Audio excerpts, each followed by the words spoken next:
So എനിക്ക് തോന്നുന്നു ഒരുപാട് പേര് മനസ്സിലാക്കേണ്ട ഒരു കാര്യമാണിത്, മൈൻഡ് സെറ്റിന്റെ ഇമ്പോർട്ടൻസ് എന്ന് പറയുന്നത്.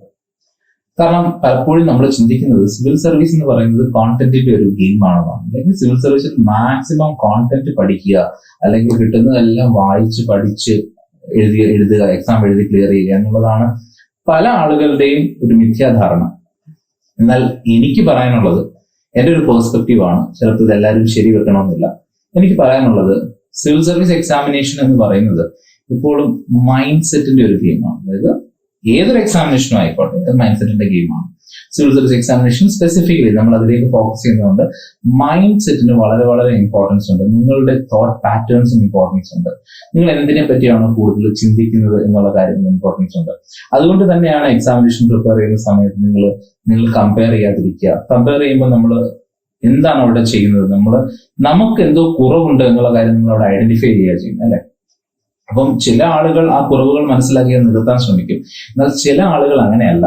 ആ കുറവുകളിൽ തന്നെ കൂടുതലായിട്ട് ഊന്നൽ നൽകി നമ്മൾ തന്നെ നമ്മളുടെ ക്രെഡിബിലിറ്റി അല്ലെങ്കിൽ കേപ്പബിലിറ്റി കുറച്ചുകൊണ്ടിരിക്കും. ഓക്കെ, സോ അതൊരു പ്രശ്നമാണ്. അപ്പൊ അതുകൊണ്ട് തന്നെ നമ്മുടെ മൈൻഡ് സെറ്റ്, ഇപ്പം നിങ്ങൾ കോൺഫിഡന്റ് ആണെങ്കിൽ നിങ്ങൾക്ക് പല കാര്യങ്ങളും ചെയ്യാൻ പറ്റുന്നത്, അല്ലേ? ഇപ്പൊ എങ്ങനെയാണ് നമുക്ക് കോൺഫിഡൻസ് വരുമ്പോൾ നമുക്ക് കാര്യങ്ങൾ ചെയ്യാൻ പറ്റുന്നത്? ഇനി നിങ്ങൾക്ക് കോൺഫിഡൻസ് ഇല്ലെങ്കിൽ ഈ ലോകത്ത് ആരും ഒന്ന് ഹെൽപ്പ് ചെയ്താൽ നിങ്ങൾക്ക് ഒന്നും ചെയ്യാൻ പറ്റില്ല.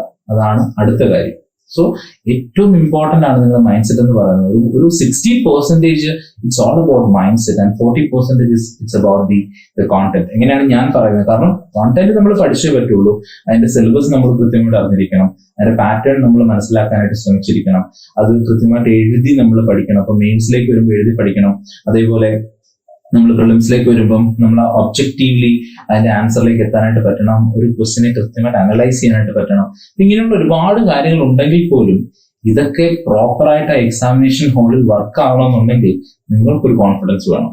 നിങ്ങളിത് ക്ലിയർ ചെയ്യും എന്നുള്ള കോൺഫിഡൻസ് വേണം.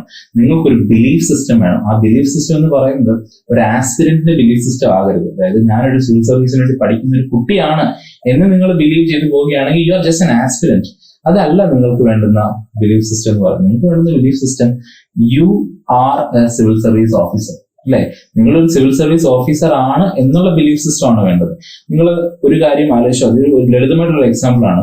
നിങ്ങൾക്കൊക്കെ ഇഷ്ടമുള്ള ചില ആളുകൾ ഉണ്ടാവും, അല്ലെ? നമുക്ക് ചിലപ്പോൾ ഫിലിം സ്റ്റാർസ് ആയിരിക്കാം, അല്ലെങ്കിൽ പൊളിറ്റീഷ്യൻസ് ആയിരിക്കാം, ആരുമായിരിക്കാം. അപ്പൊ നമ്മളോടൊരു ചോദ്യം ചോദിച്ചതിന് ശേഷം അപ്പം ഇന്ന വ്യക്തി, ഇതിപ്പോ മോഹൻലാലിന്റെ കേസ് എടുക്കുകയാണെങ്കിലും മമ്മൂട്ടിയുടെ കേസ് എടുക്കുകയാണെങ്കിലും, മമ്മൂട്ടി എന്ന് പറയുന്ന വ്യക്തി ഇതിനോട് എങ്ങനെയായിരിക്കും പ്രതികരിക്കുന്നത്, അല്ലെ മോഹൻലാൽ എന്ന് പറയുന്ന വ്യക്തി ഇതിനോട് എങ്ങനെയായിരിക്കും പ്രതികരിക്കുന്നത് എന്ന് ചോദിച്ചു കഴിഞ്ഞാൽ ആ മൊമെന്റില് നമ്മൾ തിങ്ക് ചെയ്യാൻ തുടങ്ങുന്നത് മമ്മൂട്ടി ഇതിനോട് എങ്ങനെ റെസ്പോണ്ട് ചെയ്യുന്നതാണ്. അപ്പൊ അദ്ദേഹത്തിന് നമ്മൾ കണ്ടിട്ടുള്ള പല ഇന്റർവ്യൂസിലും അദ്ദേഹം എങ്ങനെയാണ് ഒരു ചോദ്യത്തോട് റെസ്പോണ്ട് ചെയ്യുന്നത് നമ്മൾ ആലോചിക്കും. എന്നിട്ടായിരിക്കും നമ്മൾ ആ ഉത്തരം കൊടുക്കാനായിട്ട്, അല്ലെ ചോദ്യത്തിന് ഉത്തരം കൊടുക്കാനായിട്ട് ശ്രമിക്കുന്നത്.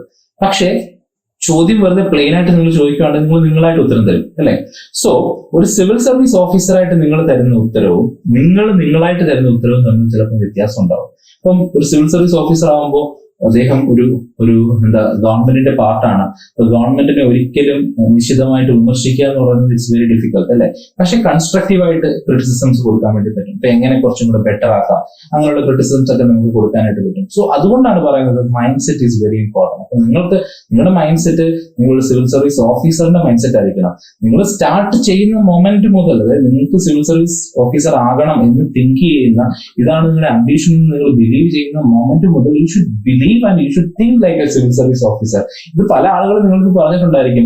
Act like a civil service officer, think like a civil service officer, work like a civil service officer എന്നൊക്കെ പറഞ്ഞിട്ടുണ്ടായിരിക്കും. പക്ഷെ ദിസ് ഇസ് ദ കോൺസെപ്റ്റ്, അല്ലെങ്കിൽ ഇതാണ് ഇതിന്റെ കോൺടാക്ട് എന്ന് പറയുന്നത്. നിങ്ങൾ അവരെ പോലും ചിന്തിക്കുമ്പോൾ നിങ്ങൾക്ക് കുറെ കാര്യങ്ങളൊക്കെ നിങ്ങളുടെ അറിവിലുള്ള സിവിൽ സർവീസ് ഓഫീസേഴ്സ് പ്രതികരിച്ചിട്ടുള്ളതും അവർ ചെയ്തതുമായിട്ടുള്ള കാര്യങ്ങളൊക്കെ നിങ്ങളുടെ മനസ്സിലുണ്ടല്ല. നമ്മുടെ മനസ്സിനും മെമ്മറിക്കും ഒക്കെ അത്രമാത്രം പവർ ഉണ്ട്. അപ്പൊ നമ്മൾ കേട്ടതും കണ്ടതും അറിഞ്ഞതുമായിട്ടുള്ള കാര്യങ്ങളെല്ലാം നമ്മുടെ ബ്രെയിനിൽ ഫീഡാണ്, അല്ലെങ്കിൽ നമ്മുടെ മെമ്മറിയിൽ ഫീഡാണ്. അപ്പൊ അതുകൊണ്ട് തന്നെ നിങ്ങൾക്ക് ആവശ്യമുള്ള സമയത്ത് നിങ്ങൾ ആവശ്യമുള്ള കമാൻഡ് കൊടുക്കുമ്പോൾ അത് കൃത്യമായിട്ട് നമ്മളുടെ വിരൽത്തുമ്പിലേക്കോ അല്ലെങ്കിൽ നമ്മുടെ വായിലേക്കോ എത്തുന്നതാണ്. സോ അതുകൊണ്ട് തന്നെ whenever you think about something, just think from the perspective of a civil service officer. So mindset ഭയങ്കര ഇമ്പോർട്ടന്റ് ആയിട്ടുള്ള ഒരു ആസ്പെക്ട് ആണ്. അപ്പൊ എപ്പോഴും നിങ്ങൾ നിങ്ങളുടെ മൈൻഡ് സെറ്റിൽ വർക്ക് ചെയ്യണം. നിങ്ങൾക്ക് ഒരു ബിലീഫ് ഉണ്ടായിരിക്കണം. കമ്പാരിസൺ പരമാവധി നല്ല 100% നിങ്ങൾ കുറയ്ക്കണം, ഇല്ലാണ്ടാക്കണം. നിങ്ങളുടെ കമ്പാരിസൺ എപ്പോഴും നിങ്ങളോടായിരിക്കണം. നിങ്ങൾക്ക് എങ്ങനെ ബെറ്റർ ആവാം എന്നുള്ളതായിരിക്കണം. കഴിഞ്ഞ ഒരു മോക്ക് ടെസ്റ്റ് ചെയ്തപ്പോൾ എന്റെ മാർക്ക് എത്രയാണ്, ഇനി വരാൻ പോകുന്ന മോക്ക് ടെസ്റ്റിൽ what I am going to get എന്നുള്ളൊരു ഐഡിയയിലായിരിക്കാം നിങ്ങളുടെ വർക്ക് പോകുന്നത്. അല്ലാതെ ആ വ്യക്തിക്ക് ഇത് കിട്ടി അല്ലെ ഈ വ്യക്തി ഇത് കിട്ടി എന്ന് നിങ്ങൾ ചിന്തിക്കുന്ന മൊമെന്റിൽ നിങ്ങളുടെ മാർക്ക് താഴാൻ തുടങ്ങും എന്നുള്ളതാണ് സത്യം. So mind set is very very important in civil service examination.